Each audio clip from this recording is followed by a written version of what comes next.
वो जमीन को वो लोग ऑक्युपाई किया है। लेकिन वही एक ही चीफ मिनिस्टर है, जो चीफ मिनिस्टर है हिमंता बिस्वा शर्मा, वो जो दमदार तरीका से जो ये स्टेप लिया है, वो जो अवैध जो बीजेपी है, वो बांग्लादेशी है, वो सबको घुसपैठिया को वो असम से भगा रहा है। इसलिए हम लोग प्रोटेस्ट किया है और सीएम को हम लोग सपोर्ट दे रहा है, क्योंकि वो जो सीएम है वो जो बहुत अच्छा काम किया असम के आदमी लोग के लिए।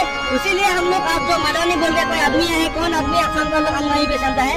असम के बाहर का आदमी आके असम का मुख्यमंत्री को ये सब बोलेगा, हम लोग को ये अच्छा नहीं लगा है। इसलिए उसको बोला है तुम जहाँ में वही भी रहो, असम में घुसने का कोई जरूरत नहीं है। असम में घुसेगा तो आपका टोटली का दाग हुआ है।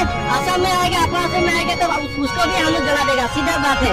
हम लोग सीधा बात बोल रहे हैं। असम का जो हम लोग का जो एक मिलापीटी हम लोग का संपीड़ित से हम लोग जो रह रहा है असम में, जितना भी धर्म लोग है सभी लोग हम लोग मिलजुल के असम को आगे बढ़ा रहा है। जो इंडिया का जो सिस्टम है असम का, वो सिस्टम हम लोग आगे बढ़ा रहा है।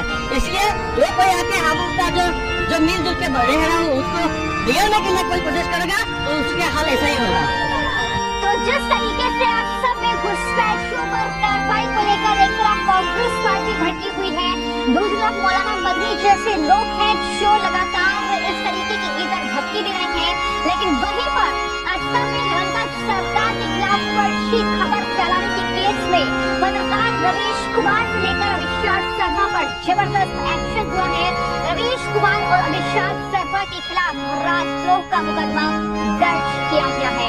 आरोप है कि इन दोनों पत्रकारों ने असम में हिमंता सरकार के खिलाफ फर्जी खबर फैलाई थी और सरकार को बदनाम करने की साजिश रची। इसके चलते दोनों के खिलाफ देशद्रोह का मुकदमा दर्ज किया गया है।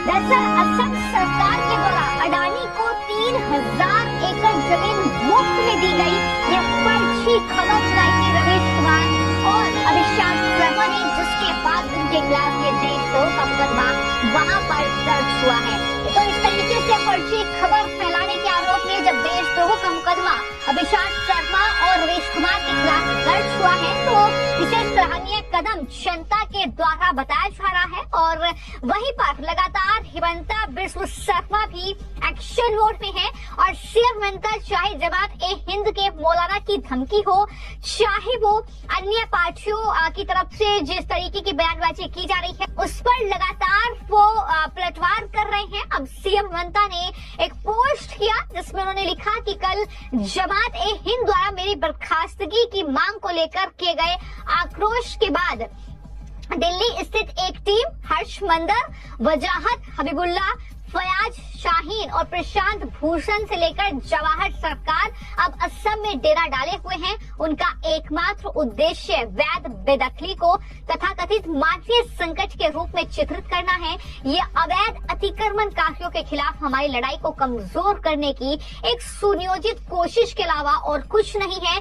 हम सतर्क हैं, हम दृढ़ हैं। कोई भी दुष्प्रचार या दबाव हमें अपनी जमीन और संस्कृति की रक्षा करने से नहीं रोक पाएगा। ये बड़ी बात सीएम हिमंता के जरिए कही गई है। तो कुल मिलाकर इस तरीके से लगातार चाहे मौलाना मदनी पर पलटवार करना हो, चाहे कांग्रेस पार्टी को जवाब देना हो, लगातार असम के मुख्यमंत्री हिमंता बिस्वा शर्मा की तरफ से किया जा रहा है। और ये बड़ा एक्शन हमने देखा कि किस तरीके से असम में हो रहा है। सीएम हिमंता का बुलडोजर गरज रहा है, जहां पर वन विभाग की जमीन को कब्जा मुक्त कराया जा रहा है और वहीं पर दूसरी तरफ इस तरीके से घुसपैठियों की बेदखली का कार्यक्रम लगातार वहां पर जारी है, जिसको लेकर कहीं न कहीं कुछ लोगों के पेट में दर्द हो रहा है। लेकिन उन पर भी अब इस तरीके का एक्शन वहां पर देखने को मिल रहा है। फिलहाल आपकी इस खबर को लेकर क्या राय है हमें कमेंट बॉक्स में जरूर लिखें। धन्यवाद।